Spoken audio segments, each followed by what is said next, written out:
ಇದೇ ಹೆಸರುಬೇಳೆ ಈಗ ಪಾಯಸ ಮಾಡ್ತಿದ್ದೀವಿ. ಕುದೀತಾ ಇದೆ ನೋಡಿ.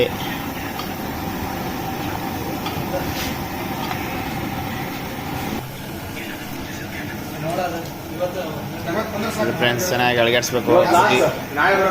ಕುದಿ ಬರೋವರೆಗೂ ಕಾಯಬೇಕು.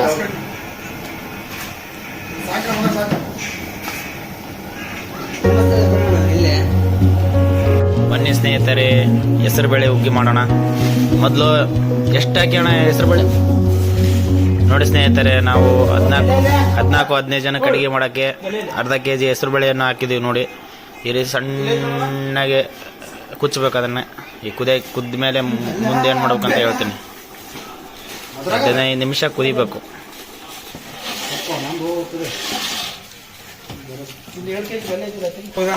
ನೆಕ್ಸ್ಟ್ ಬೆಲ್ಲ ಹಾಕಬೇಕು ಸ್ನೇಹಿತರೆ. ಎಷ್ಟು kg ಬೆಲ್ಲ? 1 kg, ಅರ್ಧ kg ರವಕ್ಕೆ ಬೇಳೆ ರುಚಿಗೆ ತಕ್ಕಂತೆ ಬೆಲ್ಲವನ್ನು ಹಾಕ್ಕೊಳ್ಬೇಕು.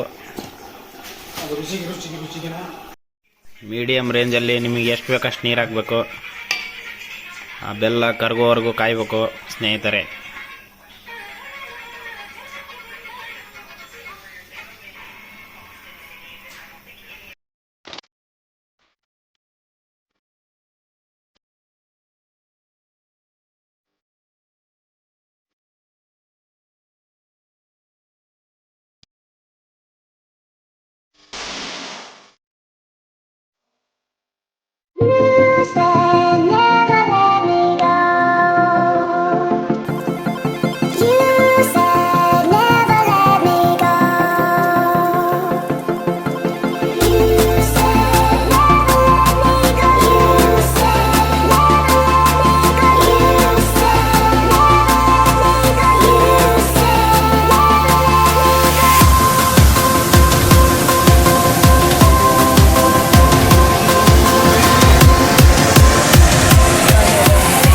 ಶಾವಿಗೆ ಪ್ಯಾಕೆಟ್ ಹಾಕ್ತಿದ್ವಿ. ಈಗ 2 ಪ್ಯಾಕೆಟ್ ಇದಕ್ಕೆ ಹುರಿದಿರೋ ಶಾವಿಗೆಯನ್ನು ಸೇರಿಸೋಣ.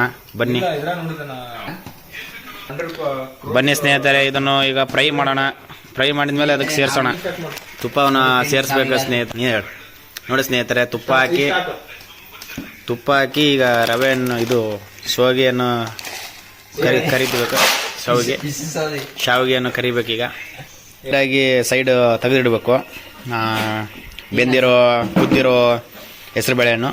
ನಂತರ ತೆಗೆದು ಹಾಕಿ ಮತ್ತು ತುಪ್ಪವನ್ನು ಈಗ ಸುರಿದು ತುಪ್ಪದಲ್ಲಿ ಶಾವಿಗೆಯನ್ನು ಕರಿತೀವಿ ನೋಡಿ. ಈಗ ನೋಡಿ ಸ್ನೇಹಿತರೆ, ಶಾವಿಗೆಯನ್ನು ಈಗ ಉರಿತಿದ್ದಾರೆ ನೋಡಿ ಸ್ನೇಹಿತರೆ. ನಮ್ಮ ದೋಸ್ತ ಉರಿಬೇಕು ಅಂತ ಹೇಳ್ತಿದ್ದಾನೆ. ನೀನು ಮಾತಾಡ್ತೀನಿ ಸ್ನೇಹಿತರೆ. ಈ ರೀತಿ ಕೆಂಪು ಕಲರ್ ಆಗಂಗೆ ಕಾಯಿಸ್ಬೇಕು ನೋಡಿ ಸ್ನೇಹಿತರೆ. ಈಗ ಕೆಂಪಗೆ ಫ್ಲೇವರ್ ಈಗ ಕೆಂಪು ಆಗ್ತಿದೆ ನೋಡಿ. ಈ ರೀತಿ ಕೆಂಪು ಆಗಬೇಕು. ಇವು ನೋಡಿ, ಶಾವಿಗೆ ಕೆಂಪಗೆ ಉರಿಬೇಕು. ಚೆನ್ನಾಗಿ ಬರ್ತಾ ಉಂಟು ನೋಡಿ. ಈಗ ಒಣ ದ್ರಾಕ್ಷಿಯನ್ನು ಹಾಕ್ತಿದೀವಿ. ಸ್ವಲ್ಪ ಗೋಡಂಬಿ ನೋಡಿ ಸ್ನೇಹಿತರೆ. ಗೋಡಂಬಿಯನ್ನು ಸೇರಿಸ್ತಿದ್ವಿ. ಸ್ವಲ್ಪ ಗೋಡಂಬಿ ಸೇರಿಸ್ತಿದ್ವಿ ನೋಡಿ ಸ್ನೇಹಿತರೆ. ಈಗ ಒಣ ದ್ರಾಕ್ಷಿಯನ್ನು ಹಾಕ್ತಿದ್ದಾರೆ ನೋಡಿ. ನೋಡಿ, ನಿಮ್ಗೆ ಎಷ್ಟು ಬೇಕಷ್ಟು ಗೋಡಂಬಿಯನ್ನು ಸೇರಿಸ್ಬೇಕು ಮತ್ತು ದ್ರಾಕ್ಷಿ ಕೂಡ.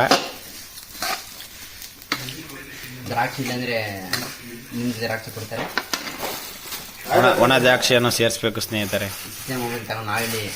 ಚೆನ್ನಾಗಿ ಅಳಗರಿಸ್ಬೇಕು ಸ್ನೇಹಿತರೆ. ಚೆನ್ನಾಗಿ ಅಳಗರಿಸ್ಬೇಕು.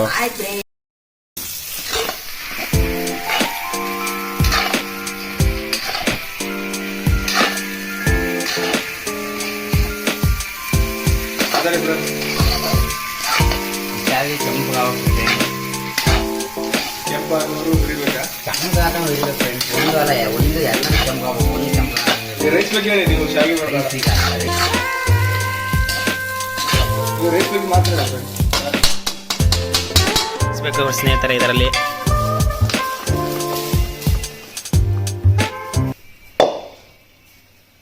ಚೆನ್ನಾಗಿ ಬೆರೆಸ್ಬೇಕು.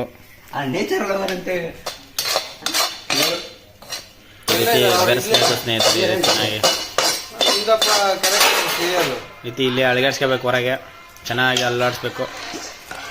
ಹಾಲು ಹಾಕಿದ್ದೀರಾ? ಹಾಲು ನಂತರ ಹಾಲನ್ನು ಸೇರಿಸ್ಬೇಕು. ನಂತರ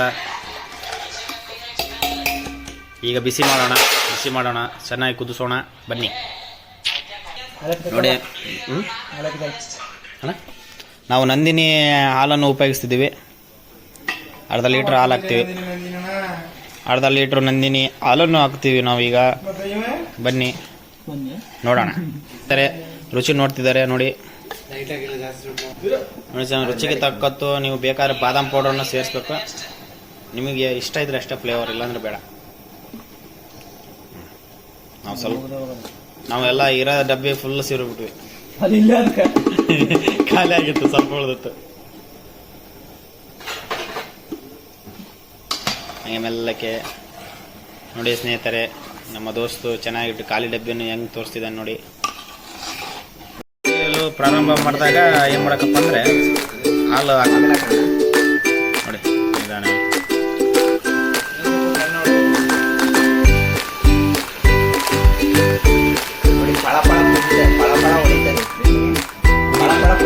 ಕುದಿಯುವ ಸಮಯದಲ್ಲಿ ಹಾಲನ್ನು ಸೇರಿಸ್ಬೇಕು.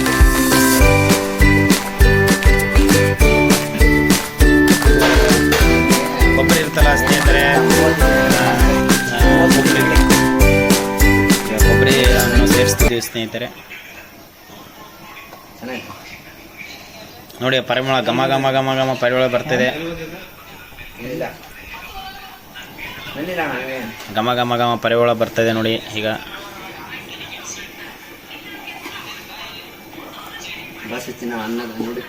ನೋಡಿ ಕೊಬ್ಬರಿಯನ್ನು ಈ ರೀತಿ ಹಾಕ್ತಿದ್ವಿ. ಪುಡಿ ಮಾಡಿದ್ದು ಕೊಬ್ಬರಿ,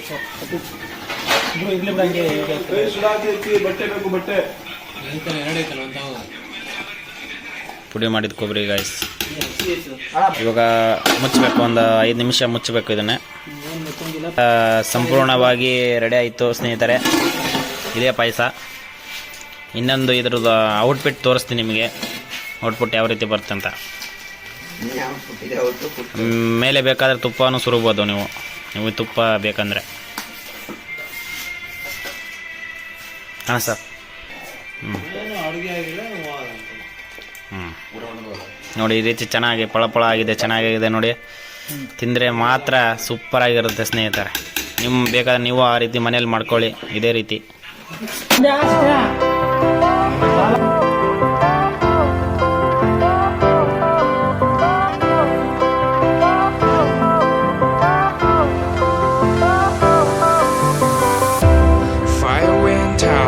Lights went down when you feel lost in your